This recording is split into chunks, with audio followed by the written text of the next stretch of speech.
the next hand he has coming up is actually, I believe, the next hand in the bottom right, the queen nine. Yeah, he said it was at 24, but yeah, that makes sense. So we have a recreational player here in under the gun who is limping, and he's playing really, really loose, 45-25 over like 70 hands, and we're isolating him. I might even make that a little bit bigger, just because I think he's just gonna call so often and then just check fold a lot of flops. So, but it's really splitting hairs there. I think 4x is probably standard for isolating a limper there. I think with this particular guy though, with how it seems like he was playing, we can probably make it a little bit bigger. And definitely if he limp re-races, we're done with the hand, because we just don't have enough information on him yet as to what that would mean. Flop top pair, it's good. Also got a heart as backup in case the turn comes like some random heart. We won't be that scared of it running out 4 hearts compared to such a wide range. He checks, and just going over bet sizing here on the flop, he just leads pot into us, and that can tell us a couple of different things. In general, I feel like it doesn't represent a flush draw, because I feel like a flush draw would check call, plus we're blocking like the 9x of hearts, which might be a hand that he's leading to try to like get in for some reason, rather than like check raising if he decided to do it that way. I don't really see a lot of recreational players leading pot here with like any sort of flush draw because they don't want to get bluffed off of it. They'd rather, since they limped and you showed aggression, they'd rather check call, hope to get there on the turn, or hope you check behind the turn, and then they can either bluff the river or hit.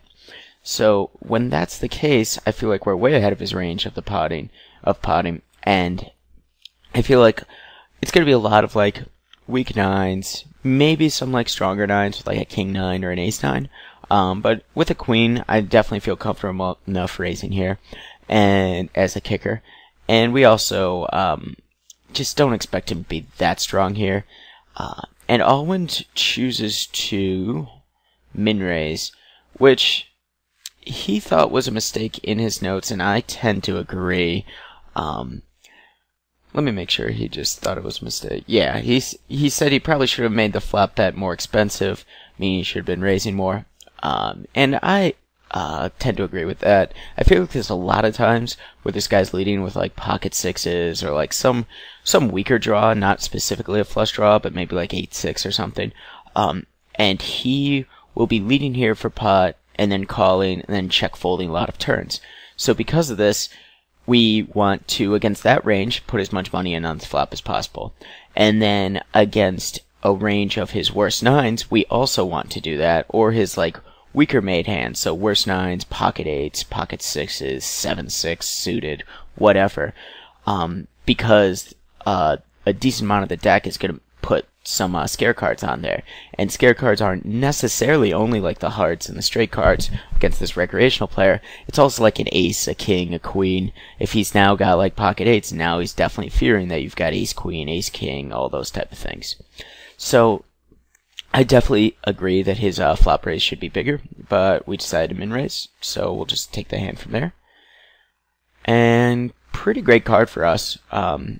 If we were ahead on the flop, we're almost assuredly ahead on the turn, because I don't see him slow playing like a 2-pair type hand, like 9-7 or 7-4 on this board. And then I also don't see him leading pot and then calling a raise with a 4 very often, or really limping in general with a 4 in his hand. Recreational players with these type of things, yeah, he's playing like 45% of hands, but he's gonna even know that like having a 4 in your hand isn't really helpful. So it's gonna be more regulated to like the 4-6 suiteds, the 4-5 suiteds, ace 4 suiteds, rather than like king 4 offsuit. So then so when we're discounting 4s out of there, pretty much if we're beat here, I think it's almost always like a pocket 10s type hand, or a king 9 or ace 9 type hand. Other than that, I think we're almost always ahead.